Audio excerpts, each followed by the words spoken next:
The belief that there is a responsibility to protect peoples who are at risk of genocide is one of the most compelling stories of global change in our time. It is also an Australian story, and a story in which researchers and students at the University of Queensland have played a part. Building regional and global capacity to prevent future atrocities is a hard test for the power to change. Why? Because it runs counter to pathological conceptions of political sovereignty and governance. Why pathological? Sovereignty exists to preserve the independence and diversity of political communities. It is what allows Australia to decide how to run its affairs, as it does every other state in the United Nations system. And it is what allows elections and domestic political issues to be decided independently of the will of other states. The dark side of sovereignty is that rulers have too often used this power against civilians who are alleged to be a threat to the state. To make matters worse, leaders have been able to ignore international condemnation by invoking the rule of non-intervention.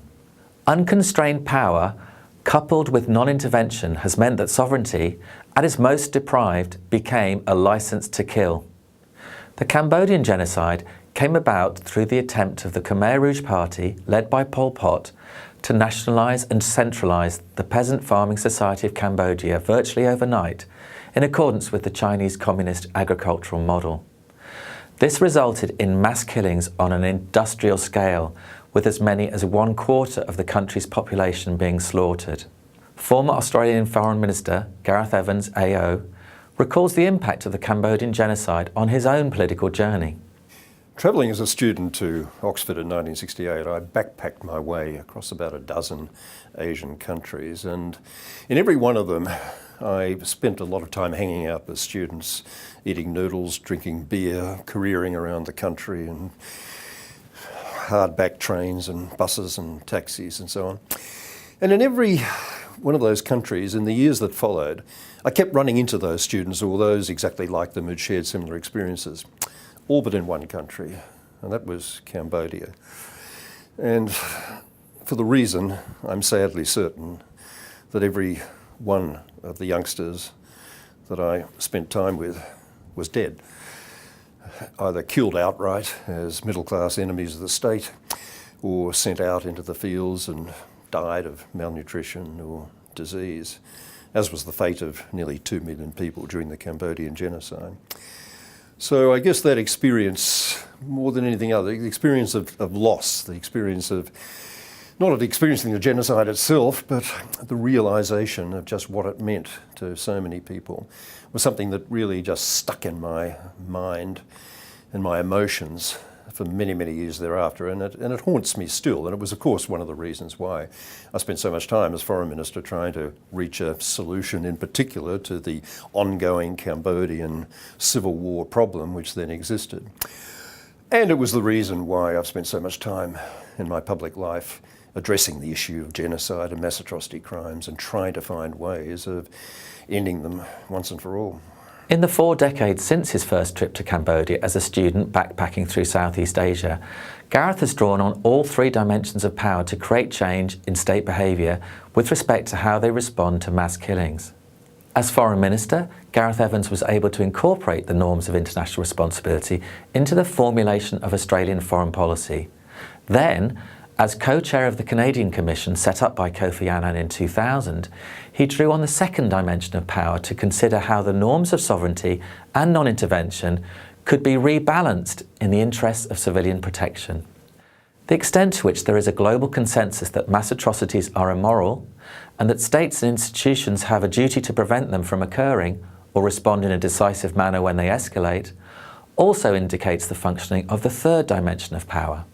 I think for any major shift to occur in international behaviour, there has to be pressures coming from leadership coming from several different directions. It does have to be top down. There's no doubt about it that the big guys have to agree. The big beasts in the jungle, the Security Council, P5, the Permanent Five. The Secretary General of the United Nations is an important normative driver in this sense, top down.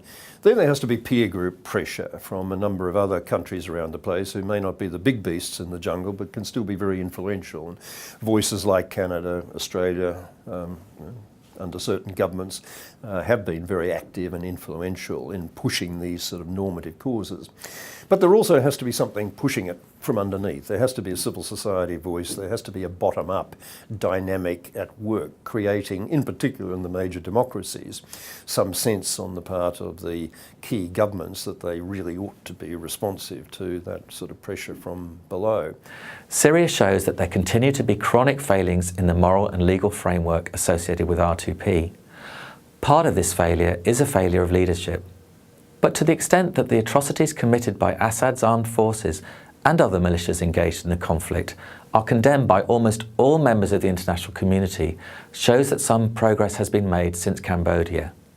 Yet the gap between condemnation and action shows that there is a long road ahead for the R2P journey. Oh, there's all sorts of occasions when things have gone terribly wrong that could have and should have gone right. And I think probably the best and clearest example is in the area of the responsibility to protect the sequence of events over Libya.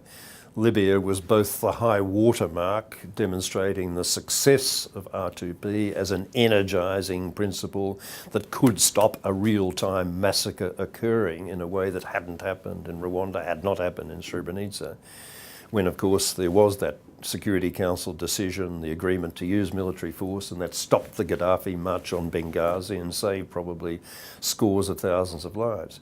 But that turned to ashes very soon afterwards because the political powers that be and the P3 countries, US, UK and France, took the wrong message from that early success and said, this is not an exercise in civilian protection, this is an exercise in regime change. We're not going to stop until we see the end of Gaddafi, we see him strung up or thrown out of office.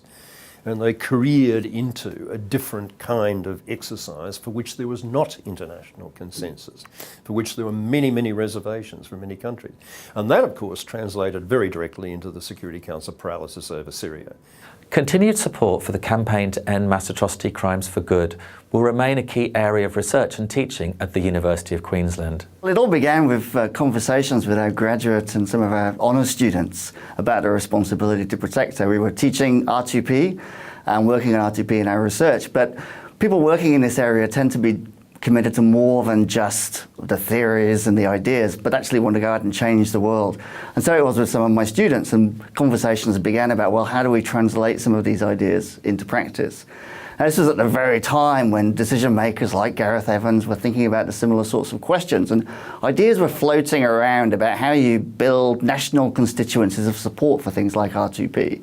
And just as the Asia Pacific Centre for the Responsibility to Protect began with the vision of our students, it cannot endure without their and our belief in the power to change. It's really important that for future generations, if you like, it's important that R2P is getting so many students involved, both with the internships for subjects and with the summer and winter programs. So that really helps younger people to understand and be mentored by the researchers here at R2P, and hopefully they can keep passing that knowledge down. For R2P to truly have a long-term impact and to reach a true consensus globally, I think it really is important that students realise that at this local level, we can have profound global impacts.